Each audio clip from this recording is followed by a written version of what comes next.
Lucas Neves, muito obrigado aí por aceitar o nosso convite e participar aqui do programa Questão Política. Eu que agradeço o convite, cara. Prazer estar aqui e vai ser bacana esse bate-papo aí. Lucas, você é um advogado que lida, né, com a política há mais de 20 anos, né? E você conhece ali os meandros da justiça eleitoral e também da organização partidária. Depois desse tempo todo, de toda essa experiência, o que você diz para a gente do sistema partidário brasileiro? Assim, existe uma opinião do senso comum, vamos dizer assim, de que o Brasil tem partido demais, de que é muito fácil criar um partido, que tem muito partido nanico, de gente que cria partido só para tirar proveito disso e tal. Mas, na verdade, é o seguinte: o Brasil, todos os sistemas eleitorais que nós tivemos, desde o período do Império, desde a colonização portuguesa, o Brasil sempre teve um modelo partidarista, né, de sistema eleitoral. Por exemplo, na Constituição Imperial, a gente tinha dois partidos. A gente tinha o Partido Português e o Partido Brasileiro. Mas mesmo sem existir justiça eleitoral, quando as eleições eram paroquiais, eram organizadas nas igrejas, né? Você tinha que ter a candidatura via partido político. Tinha o Partido Português e o Partido Brasileiro. Né? Então, assim, a questão do partido, ela existe para se organizar o sistema eleitoral. Eu, particularmente, não vejo problema nisso. Tá? Eu, particularmente, não vejo. Mas, assim, existe uma coisa no senso comum de que é ruim ter muito partido, de que o sistema nosso tem partido demais e tudo. Né? E volta e meia vem alguém falando numa proposta de candidatura avulsa. Né? O próprio Barroso, quando estava à frente do TSE, chegou a propor uma audiência pública para tratar desse assunto, da possibilidade de uma candidatura avulsa. Mas eu acho, minha opinião, que a ideia da candidatura avulsa ela vai contra a história de sistemas eleitorais no Brasil, entendeu? Ô, Lucas, explicando um pouco mais para o nosso ouvinte aí, para o nosso telespectador, né? A candidatura avulsa seria uma possibilidade de uma pessoa qualquer se lançar candidato sem estar filiado a um partido, né? Exatamente. Porque hoje é impossível fazer um pedido de registro de candidatura sem partido político. Até o militar, que não pode ter filiação partidária, para ele se candidatar, ele tem que participar de uma convenção e se candidatar através de um partido, né, de uma legenda. Então, assim, a ideia da candidatura avulsa seria essa: qualquer pessoa poder fazer o pedido de registro de candidatura sem estar afiliada a partido político. Os que defendem isso dizem o seguinte: existem candidatos, pessoas, né, que têm às vezes uma projeção muito maior do que o próprio partido, né, e que ela não precisaria do partido para poder viabilizar uma candidatura. Inclusive nos Estados Unidos isso acontece, isso é possível, né? Por que isso não seria interessante no Brasil? Não, eu nem acho que não é interessante. Eu só acho que assim, não está em consonância com o sistema eleitoral nosso. Eu não tenho nada contra, né? Mas assim, o discurso não é de possibilitar apenas a candidatura avulsa, é de acabar com os partidos. Entendeu? O discurso de acabar com os partidos é que eu acho que pode não ser interessante. Né? Mas, assim, a gente sabe que há essa experiência em outros países e que funciona sem problema. Mas o discurso da candidatura da avulsa, ele tem por detrás a ideia de acabar com os partidos. Né? E aí eu acho que a questão do... O brasileiro é que tem muito essa ilusão de que vota nas pessoas, sabe? Sendo que, na verdade, a gente vota num projeto, a gente vota numa agremiação, né, que tem por trás ali um estatuto, que tem por trás uma linha ideológica. O brasileiro é que não está muito habituado com isso, principalmente o mineiro. O mineiro é mais personalista ainda, né?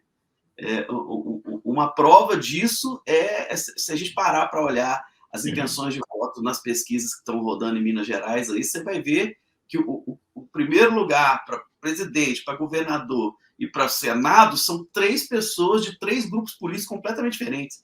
Né? Então, assim, o brasileiro, o mineiro e o brasileiro, né, tem muito essa coisa de votar na pessoa. né, de não ter essa lógica ideológica para votar. E o partido, eu entendo que o sistema partidarista ele ajuda a educar o eleitor nesse sentido, né? Mas eu não tenho nada contra a candidatura avulsa, não. Eu não acho que seria... eu acho que seria, assim, poderia ser interessante. Agora, o problema todo é que a gente sabe que essas reformas eleitorais passam pelo Congresso Nacional, e o Congresso Nacional é liderado por chefes de partidos. Os caras não querem enfraquecer os partidos de jeito nenhum, né? Então, por isso que a ideia de candidatura avulsa nunca passou, né? Já foi discutido em 2 ou 3 reformas eleitorais, salvo engano. Mas não passa porque a reforma é votada por pessoas que dominam partidos políticos grandes, né? Mas é isso. Lucas, o eleitor brasileiro normalmente associa o partido político brasileiro, de um modo geral, a uma pouca firmeza ideológica, a um custo elevado e a uma fonte de corrupção. Como é que você vê isso? A verdade é o seguinte. Primeiro, é porque o brasileiro, vamos falar o brasileiro eleitor e candidato, né? O eleitor, ele vota na pessoa sem saber a ideologia do partido. O candidato procura um partido pela facilidade para se eleger e não pela ideologia do partido. Então, essa questão ideológica, ela acaba ficando de lado. Agora, a associação do partido à corrupção é por causa do fundo partidário, né? O fundo partidário é uma forma de financiamento público de campanha, né? É financiamento público, é dinheiro, é muito dinheiro, tá? É muito dinheiro. Chega perto de R$ 1 bilhão, né, de investimento de dinheiro público em partidos políticos para financiar a campanha. A ideia disso, a ideia é até boa. A ideia é o seguinte, é que o financiamento seja público para que haja isonomia entre candidatos ricos e pobres. Se o candidato é pobre e vai ter um apoio financeiro do partido para se candidatar, ele está sendo beneficiado, ele está tendo direito de concorrer de igual para igual com o candidato que é rico, né? A ideia é legal, só que, na verdade, quem controla o fundo partidário são os presidentes dos partidos que estão lá no Congresso Nacional. E aí é óbvio que, muitas das vezes, esse dinheiro é usado para vários fins, né? E não apenas para viabilizar a campanha política de mulheres, de candidatos mais pobres, né? Porque agora tem o FEFC, que é uma novidade, começou em 2020, né? O FEFC é o Fundo Especial de Financiamento de Campanha. O FEFC é um dinheiro que vem a mais, né? Justamente para beneficiar candidatos negros e candidatas mulheres. Então, assim, o FEFC ele é maior, o percentual do FEFC é maior para candidatas mulheres e para candidatos negros, né? Justamente para que essas pessoas possam ser incluídas na vida política. A ideia é muito bacana, só que a partir do momento que você coloca caciques da política nacional manipulando esse dinheiro, é claro que tem um partido ou outro que vai desviar, que vai usar esse dinheiro com outro propósito, né? E aí a gente tem essa ideia mesmo de corrupção envolvendo o partido político, justamente porque entra dinheiro público ali, né?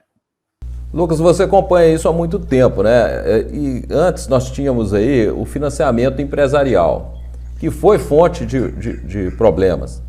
E em virtude disso, o Supremo declarou inconstitucional o financiamento empresarial de partidos e candidatos ou seja, abriu caminho para que nós tivéssemos um financiamento exclusivamente público. Isso relativamente recente. O que você notou aí em termos de transformação das estruturas partidárias depois disso? A gente tem um problema sério no Brasil, né? Assim, você que milita na área penal, você sabe muito bem disso. O professor Rosemiro, né, que foi nosso professor, ele fala que nós padecemos de uma espécie de esquizofrenia legislativa.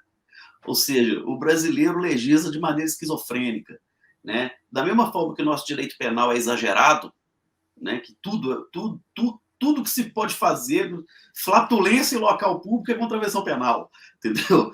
Então, assim, no direito penal é isso, no direito eleitoral é isso. O direito eleitoral brasileiro é um dos mais proibitivos do mundo. E nem por isso nós deixamos de ter corrupção eleitoral, né? Ele é um direito extremamente proibitivo. Eu sou contra a vedação de doação de pessoas jurídicas em campanhas políticas. Tá? Eu sou contra. No mundo inteiro, nas grandes democracias, a coisa funciona bem assim. né? Mas aqui não. Aqui, porque teve uma eleição que teve escândalo de corrupção envolvendo doação de empresa, proíbe a empresa de doar. Né? É muito proibitivo. Assim. O direito penal, infelizmente, funciona muito dessa forma também. Aliás, o processo eleitoral ele funciona de uma maneira muito semelhante do processo penal, né? Até mesmo na parte procedimental. Então, tudo é proibido. Por exemplo, na França, se você for na França, você pode fazer propaganda eleitoral em bem público, só que você paga por isso. Você paga por isso. Você vai no metrô de Paris, você tem propaganda eleitoral. Eu tive lá um pouco antes da eleição do Macron, tinha propaganda do Macron no metrô, na estação de metrô. É uma propaganda paga. O candidato paga ao Estado para fazer a propaganda em local público. Aqui não pode. Se você põe um santinho colado num poste, vira processo. Entendeu? Sendo que, na verdade, assim, o principal destinatário da propaganda política é o eleitor. Né? É um direito. A propaganda não é um direito do político, é um direito do eleitor. Então é isso. Proíbe-se tudo. E na minha opinião, de quem conhece campanha política, de quem trabalha com isso e tal, você proibir a doação de pessoas jurídicas só incentiva a prática do Caixa 2. Entendeu? Incentiva a prática do Caixa 2. Por quê? As empresas não vão deixar de contribuir para os candidatos que elas querem. Né? Elas vão ou manipular a Caixa 2 ou vão forjar doações de pessoas jurídicas através de pessoas físicas. Você pega uma grande empresa aí, que tem diretores que têm participação nos lucros, que tem uma declaração de imposto de renda gigante. 10% para cada um, que é o limite que eles podem doar como pessoas físicas, né? E forjam, e a empresa vai doar do mesmo jeito. Né? Então, assim, acho que o Brasil tem esse problema de tentar resolver o problema tirando o sofá da sala, sabe? Na verdade, bastaria que se criasse mecanismos de fiscalização mais eficazes, do que ficar, muito melhor do que ficar proibindo tudo, proíbe doação de empresa, proíbe isso, proíbe aquilo, proíbe outdoor, proíbe participação de artista, proíbe tudo que dá problema, eles proíbem, né? Então, assim, uma vez eu ouvi de um candidato que falou, se eles continuarem proibindo tudo, nós vamos ter que comprar voto, né? Porque não pode fazer nada, né? Então, assim, a ideia é que o procedimento eleitoral, tanto de financiamento de campanha quanto de propaganda, seja o mais democrático possível, o mais inclusivo possível. Essa coisa de proibir tudo, inclusive financiamento empresarial, que eu sou plenamente a favor, né, é um exagero legislativo brasileiro mesmo, né? Porque, na verdade, quem que se beneficia? Quem que vai se beneficiar dessas proibições? Quem faz Caixa 2. Quem faz Caixa 2 vai continuar operando financeiramente da mesma maneira. Agora, o candidato honesto que não quer fazer Caixa 2 na campanha, ele vai ficar prejudicado. Ô Lucas, outra coisa que as pessoas questionam muito é a organização dos partidos. A gente olha para os partidos e vê os mesmos caciques mandando há muito tempo, né? Como é que é feito isso? A verdade é o seguinte, cada partido tem a sua liberalidade, de ter os seus estatutos, né, de ter as suas regras internas, mas o problema é que os dirigentes dos partidos são os detentores de mandato, né? É muito difícil você ter um dirigente partidário que não seja detentor de mandato. E óbvio, os caras que estão há muito tempo detendo mandatos políticos, eles acabam se apropriando de partidos, né? É o que a gente verifica, principalmente nos partidos mais antigos, mais tradicionais do Brasil. A gente tem os partidos que compõem o Centrão, por exemplo. São partidos tradicionais que são comandados por caciques da política, né, como a gente está falando, por pessoas que estão detendo mandato eletivo há muitos anos e tiveram tempo suficiente para se apropriar desses partidos, dessas legendas, né? E, infelizmente, isso acontece, né? Infelizmente, isso acontece, porque, infelizmente, nem todos os dirigentes partidários conduzem vamos dizer assim, a gestão do seu partido de uma maneira republicana, de uma maneira democrática, né? Muitos deles conduzem isso de maneira individualista até, né? E acabam impedindo que outras lideranças partidárias surjam. É muito comum isso.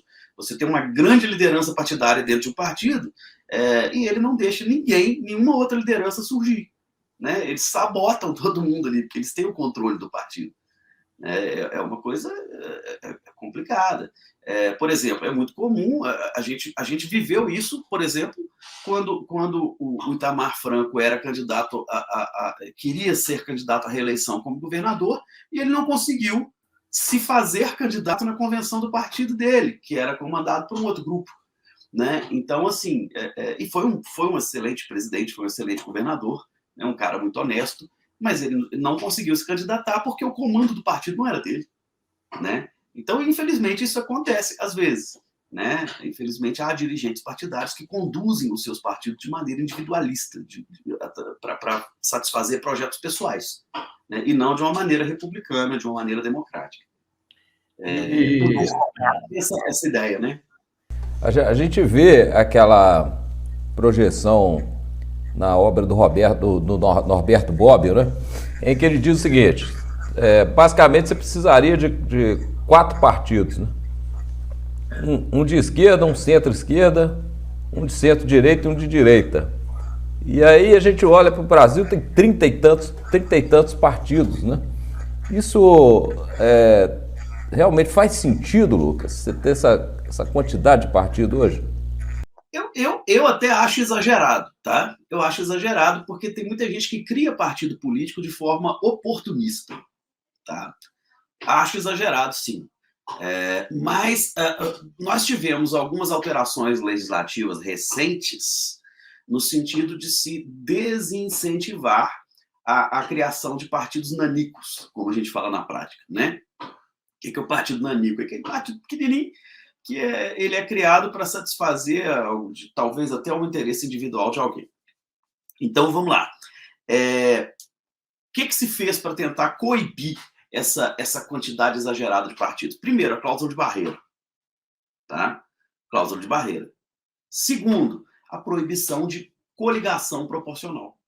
Porque a partir do momento que você proíbe a coligação para o sistema proporcional, e ela está proibida, né? Você só pode coligar para o majoritário, ou seja, né, falando aí para o telespectador, não pode coligar partido para a eleição de deputado e vereador. Você só pode coligar para a eleição de governador, presidente e prefeito. Então, isso já é uma forma de se desincentivar essa multiplicidade exagerada de partidos que a gente tem.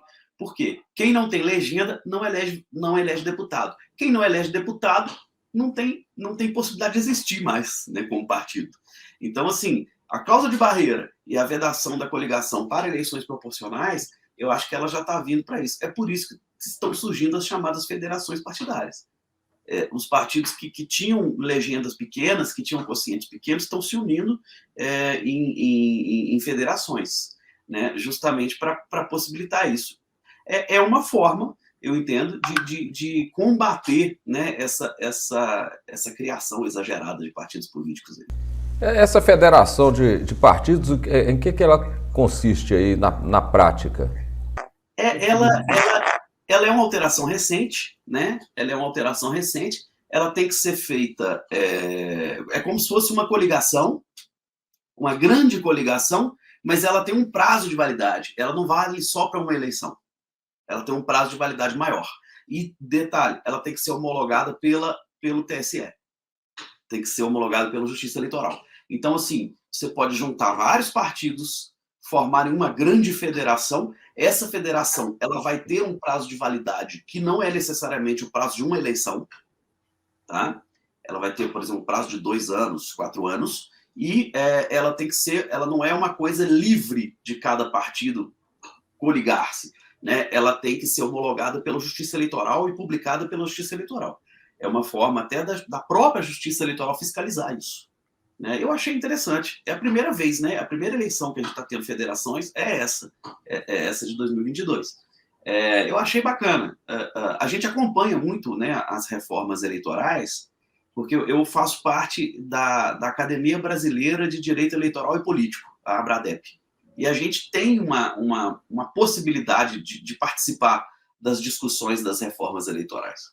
Inclusive, a gente apresenta propostas, né? A gente apresenta várias propostas. Então, a gente discutiu muito essa questão da federação. Né? A federação é uma coligação menos oportunista. Mais estável, né? Com uma estabilidade maior. E mais, ela é verticalizada. Entendeu? Se Uhum. federalizou em Brasília, é no Brasil inteiro. Então acaba aquela coisa da coligação oportunista de grupos locais, né? É uma coisa que tem que ter coerência. E é homologado pela Justiça. E é E homologado um vai pela somar, Justiça. um partido soma com o outro na contagem final das vagas? O quociente eleitoral de um é somado com o outro? É somado. É somado. Na federação é somado. É como se fosse um partidão. Só que é um partidão que tem prazo de validade. Né? Terminou o prazo da federação, ela acaba, cada partido volta a ter a sua identidade. Agora, Lucas, não é a coligação, a antiga coligação, ela valia só para uma eleição. A federação vale para mais tempo. E era cada município fazia a sua, né? Sua coligação. Cada diretório municipal. Né? E isso acabava servindo a interesses regionais. Né? Interesses regionais. Agora não. Agora tem que ter uma coerência ideológica.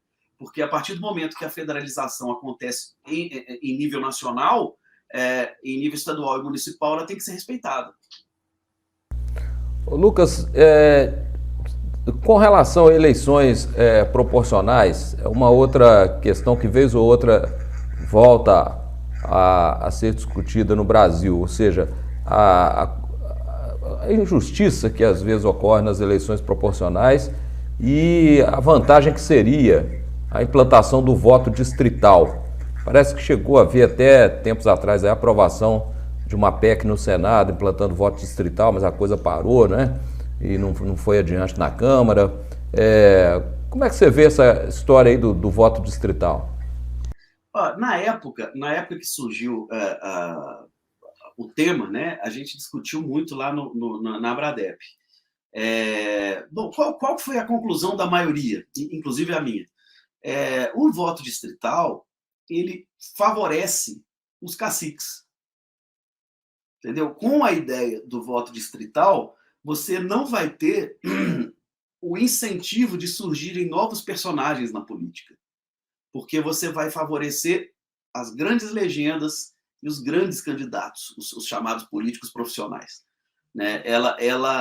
O voto distrital dificultaria a chegada de personagens novos no cenário político.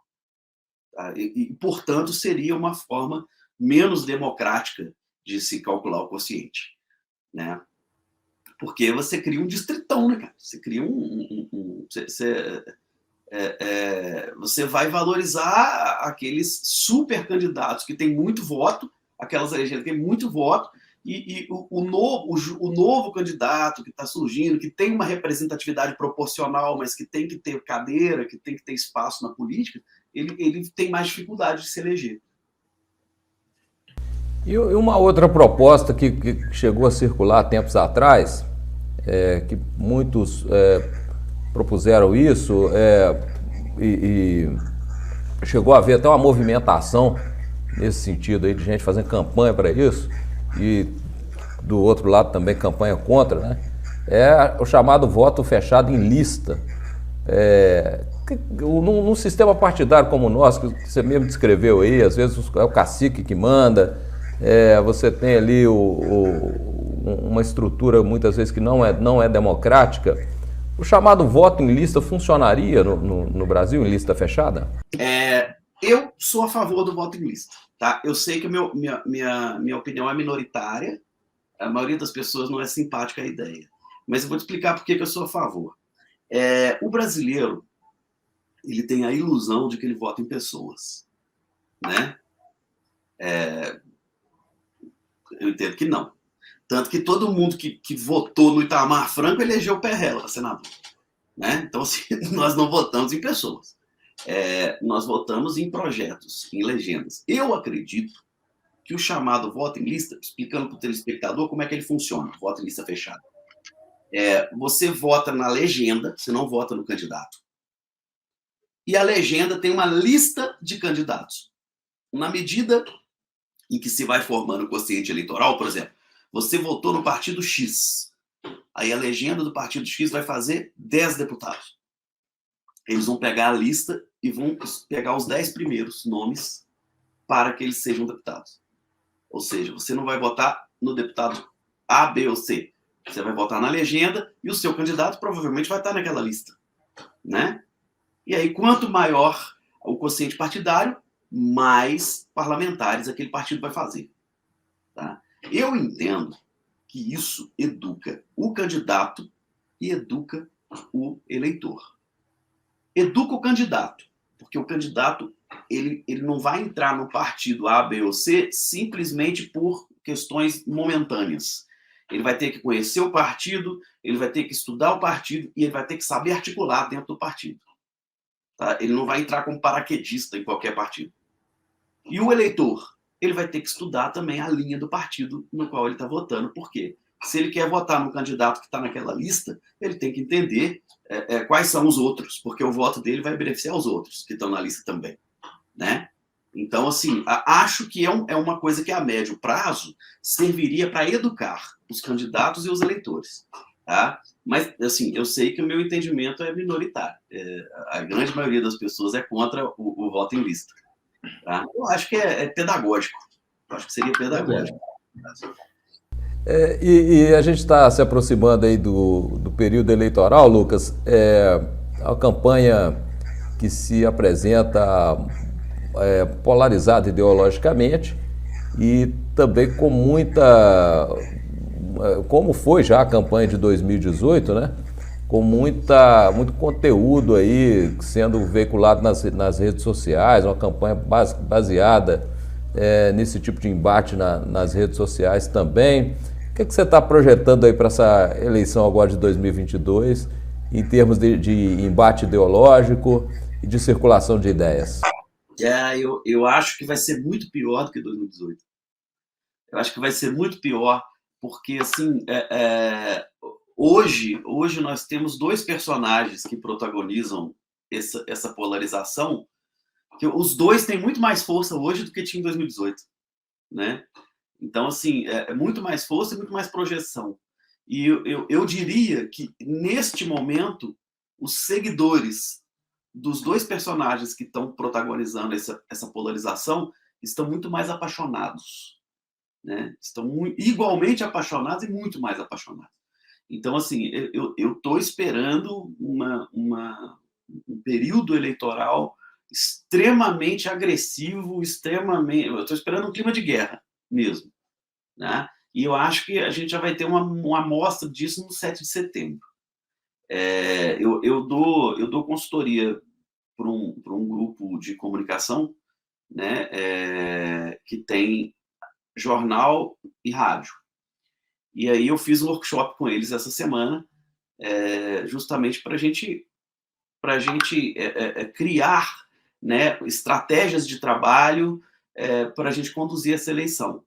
E a palavra de ordem é justamente essa: cuidado e cautela, porque serão eleições muito polarizadas, o eleitor está muito apaixonado, né, e são extremos e igualmente apaixonados pelos seus protagonistas, né, e a gente tem que ter muito cuidado, principalmente os meios de comunicação, porque qualquer notícia pode ser mal interpretada, pode ser objeto de representações, né, na justiça eleitoral.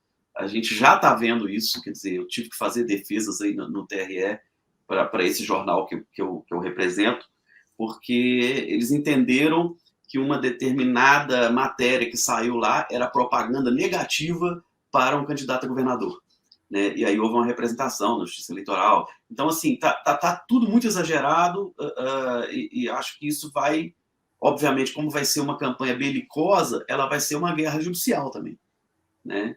Então eu estou esperando isso. Estou esperando briga de família, estou esperando muita ação judicial, muito trabalho para os advogados eleitoralistas, porque polarizou muito. Eu acho que o cenário de 2022 é mais polarizado que 2018 ainda.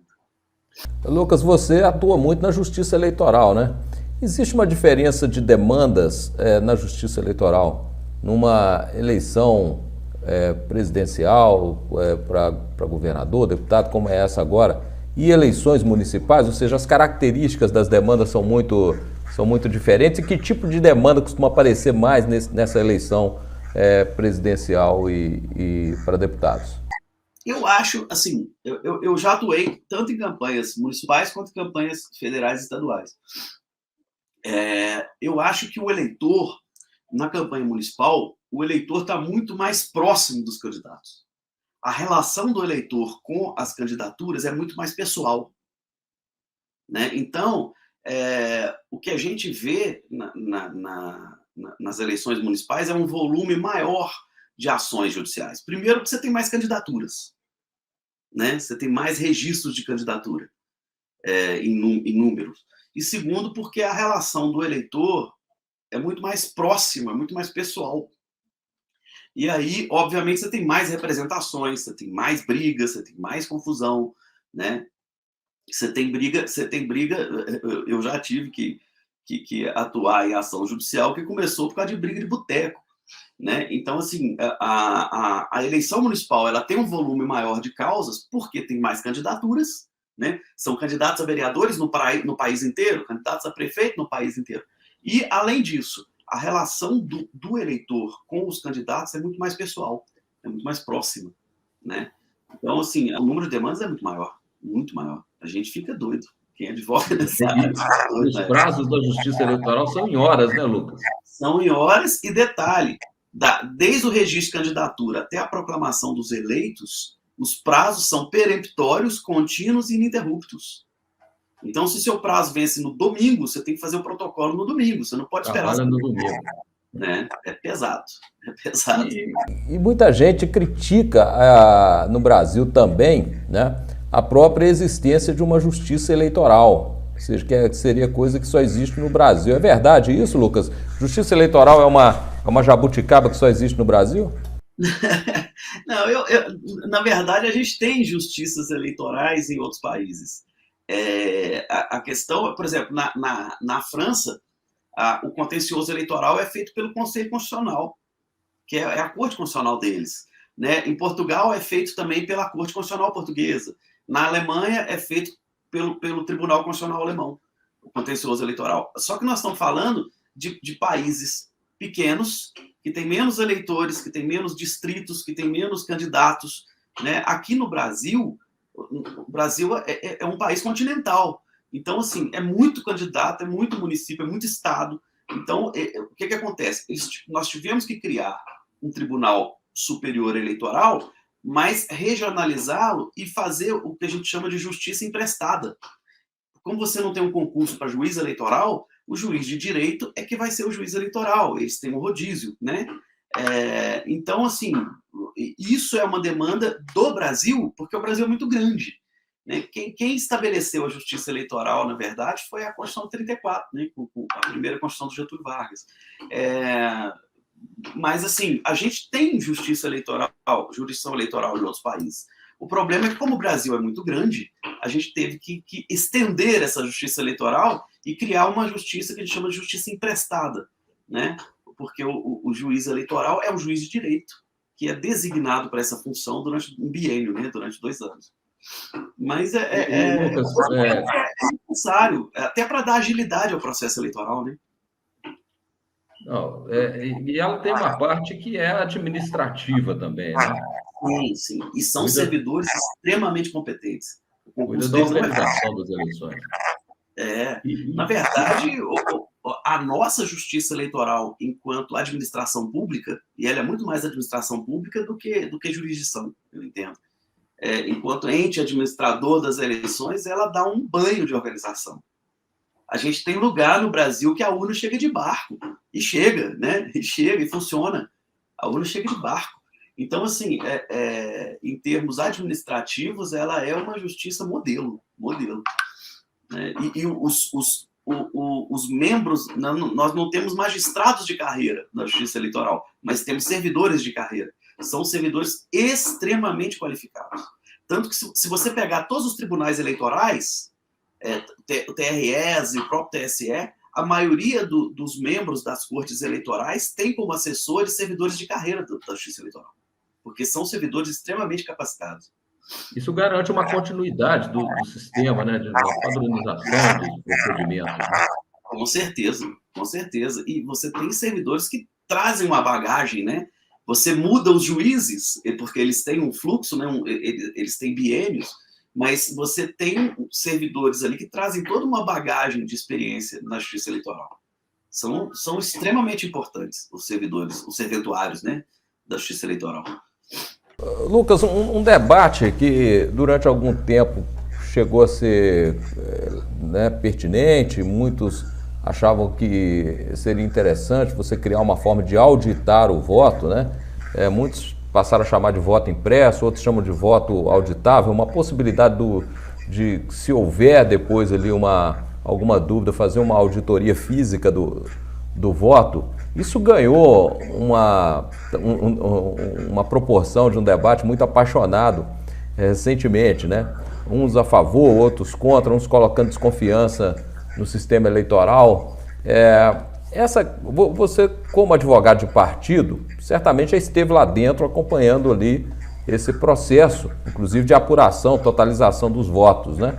Você já sentiu ali alguma coisa que desse para desconfiar? Você tem algum motivo para desconfiar da urna ou do sistema atual? Você acha que precisa de algum aperfeiçoamento isso aí?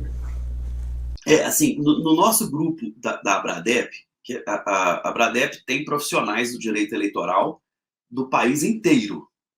Você tem lá dentro, desde o Valber Agra, que é o advogado do Ciro Gomes, até uma deputada que é a relatora do novo Código Eleitoral, que é formada em direitos também.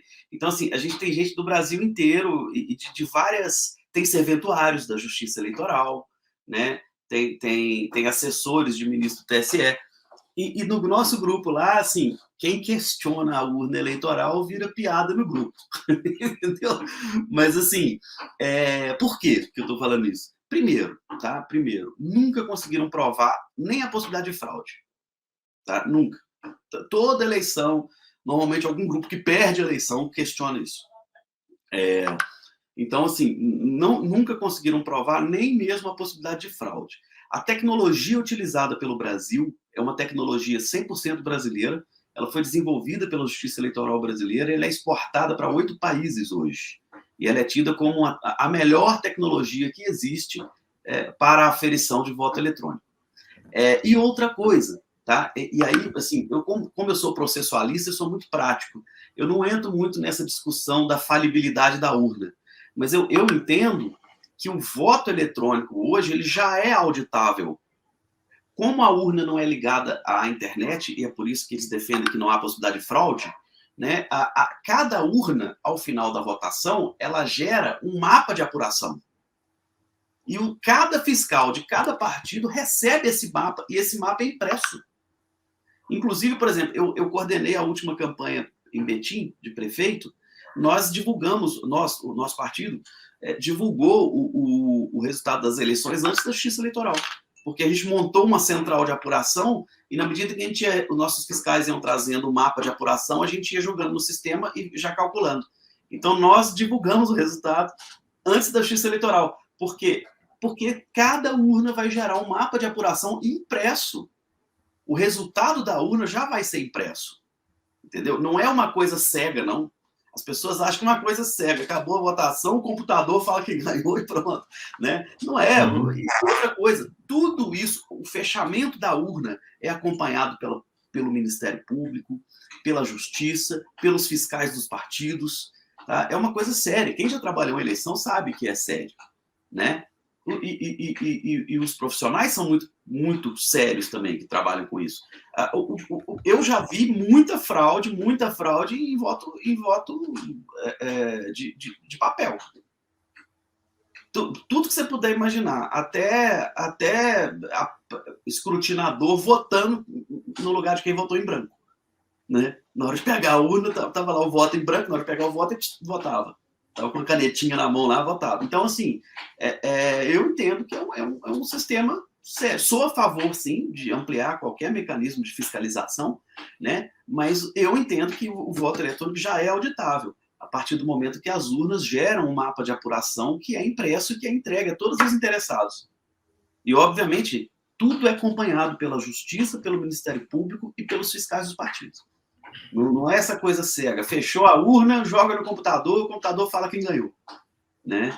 É um trabalho um pouco mais elaborado, vamos dizer assim. Então, assim, eu acho que não faz sentido essa polêmica toda, uma vez que ninguém nunca provou a falibilidade da urna. Né? Nunca provaram. Né? E olha que já tem tempo que a gente vota com voto eletrônico. Né? E assim, no ambiente político, das pessoas que você lida aí, sobretudo candidatos, os políticos, os dirigentes partidários, há também essa confiança generalizada na urna? Eu acredito até que sim. Né? O grande protagonista desse questionamento da urna foi o Aécio Neves em 2014. Sim, foi. Né? Foi o grande protagonista disso. E, obviamente, ele perdeu por 2 milhões de votos. Né? No Senado Nacional é uma quantia até pequena. E, assim, bom, para a infelicidade dele, ele perdeu em Minas. Né? Ele perdeu em Minas. E foi justamente aqui. Eu entendo que, na época, foi uma falha de estratégia dele. Ele escolheu um candidato ao governo ruim. Né? Ele fez uma aliança com o PSDB de São Paulo e insistiu no Pimenta da Veiga, que era um cara que estava completamente distante de Minas Gerais. E aí o Pimentel foi eleito, como o mineiro votou casado naquela eleição, o Aécio perdeu em Minas. Né? E aí ele quis questionar a urna eletrônica. Mas, assim, virou piada. Na verdade, assim, o questionamento feito pelo PSDB na época não foi exatamente com relação à urna, né? Mas com o procedimento lá de totalização ali, de transferência de dados, que ficou, de certo modo, restrito ali a algumas pessoas, numa sala secreta, lá no TSE, né? E realmente não conseguiram ir adiante, né, em provar ali nenhuma irregularidade, né, Lucas? Não conseguiram. Os próprios advogados do PSDB desistiram disso. Né? Eu conheço o pessoal que advoga o PSDB em Minas, o pessoal até próximo da gente, eles desistiram. Eles chegaram no ponto e falaram, não mexe com isso não mexe não, vai pegar mal, entendeu? Vai parecer que é discurso de mal perdedor, né? Então, assim, de fato questionou-se muita coisa. A verdade é que foi uma surpresa para todo mundo o resultado daquela eleição, né? Todo mundo tinha o Aécio como presidente eleito. Ele chegou, a cúpula do PSDB veio toda para BH, para comemorar a vitória do Aécio. No final, quando abriram os votos do norte de Minas, virou. Entendeu? Virou tudo. Né? Mas, enfim, os próprios advogados do PSDB desaconselharam essa polêmica. Falaram, melhor não mexer com isso. Nós vamos vamos melindrar a justiça eleitoral à toa. Uma coisa é você questionar tendo realmente ali uma base, né? Uma base de fatos, né? Bom, mas nós estamos caminhando para o final aqui da nossa entrevista, Lucas. Com relação ao calendário eleitoral, nós estamos em meados de agosto. Daqui para frente as coisas começam a se intensificar, né? As candidaturas definidas. 16 de agosto é propaganda já começa a campanha. Até 15 de agosto é o período para o registro de candidatura, né? Os partidos e federações têm até 15 de agosto para fazer os pedidos de registro de candidatura. Dia 16 de agosto já pode fazer propaganda. Vamos lembrar que a gente teve uma reforma recente, foi em 2016, que reduziu o período de campanha de 90 para 45 dias. Por isso que eles criaram essa figura da pré-campanha, né? A pré-campanha foi uma espécie de compensação que eles deram para os candidatos, já que eles não podem fazer campanha em 90 dias, eles podem fazer pré-campanha antes disso. O que dá no mesmo, né, Lucas? É coisa do Brasil. Mas diminuíram de 90 para 45 dias. Eu acho complicado, tá? Eu acho complicado. Eu falei isso em 2016. Eu falei que 45 dias não dá nem para você desmentir fake news. Não dá tempo. Se sai a fake news em relação a um que, aliás, foi criminalizado, né? Se sai uma fake news em relação a um determinado candidato, né, o Ciro Gomes não se conforma. Ele fala que foi por causa de fake news que ele não foi para o segundo turno em 2018. Né? Ele fala isso, o discurso dele é esse. E ele fala que as fake news que o impediram de ir ao segundo turno vieram da esquerda. Foram criados pela esquerda. Né? Inclusive, criaram uma ficha suja que ele nunca teve, né? Criaram um suposto discurso dele falando que o primeiro ato dele ao ser eleito presidente ia ser soltar o Lula, entendeu? Coisas que não aconteceram. E por isso ele não foi o segundo turno. Mas o fato é esse, uma campanha de 45 dias, você não consegue nem desmentir uma fake news bem feita. Mas isso é um chumbo trocado também, né, Lucas? Todo mundo fazendo contra todo mundo. Todo mundo. E é uma campanha rápida demais, né? E é uma campanha manipulada por rede social, basicamente. Então, assim, eu não sei se é bom uma campanha curta assim, não. Eu acho que você tem um debate político muito reduzido, né? E é o que eu falar falo. em debate, Né? Você acha relevante atualmente aqueles debates de televisão, por exemplo, entre candidatos presidenciáveis? Você acha que aquilo ali é relevante ainda? Acho, cara. Eu acho, sabe por quê? A rede social, ela aproximou muito mais o candidato do eleitor. Eu acho que aproximou, sim. A rede social meio que tomou o lugar da propaganda de televisão. Acho que ninguém mais tem paciência para assistir propaganda de televisão. Mas o debate não, porque o debate você vê os candidatos discutindo, né? Você tem uma oportunidade de presenciar uma discussão entre os candidatos. Isso eu acho muito bacana. Tanto que os debates têm muito mais audiência do que a propaganda.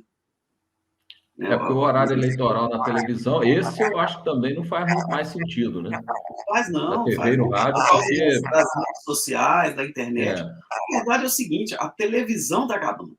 Né? A televisão ela está num processo de finalização, pelo menos da forma de televisão que a gente tinha há 20 anos atrás. Né? Então, assim, os meios de comunicação estão sendo revistos por causa do fenômeno internet. Né? Mas, assim, a propaganda eleitoral em rádio e televisão está completamente sem sentido. Completamente sem sentido, por causa das redes sociais.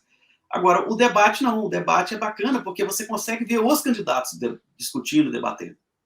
Né? E você tem acompanhado esse movimento do TSE junto às chamadas Big Techs, por exemplo, Twitter, Facebook, WhatsApp, no sentido de restringir um pouco a circulação de informações nesse período? Como é que você vê isso? Você acha que isso não é uma postura antidemocrática, não? Na verdade, essa medida ela começou a ser tomada ainda na gestão do Barroso. Tá? Ele criou uma força-tarefa contra fake news, contra robôs, inclusive tem uma tese que é do próprio Valber Agra, que é um dos grandes eleitoralistas do Brasil, né? Ele é paraibano, mas ele é procurador em Pernambuco, ele é livre-docente em Direito Constitucional pela USP, é advogado do PDT Nacional. O Valber Agra tem uma tese de que essa coisa do robô é abuso de poder econômico, porque você gasta muito dinheiro com isso e não declara na campanha. Né? Não aparece, né? Então, assim, a tese do Valber é muito bem construída nesse sentido. Então, assim, o Barroso, ele criou uma força-tarefa para combater fake news, porque, de fato, numa campanha curta, a fake news pode ser muito impactante. Né? Ela pode, não vou dizer que decide a eleição, mas pode ser impactante. Tá aí o Ciro Gomes, que até hoje fala que em 2018 não foi para o segundo turno por causa de fake news. Lucas, muito obrigado aí pela sua participação aqui no nosso programa, por ter atendido o nosso convite. Realmente você é um cara com muita experiência nessa área eleitoral, partidária. Eu que agradeço o convite, a amizade, né? Mandando um abraço aí para o telespectador. Estou às ordens. Sempre que precisar da nossa participação, vai ser um prazer. Muito obrigado, Lucas. Um abraço. Valeu.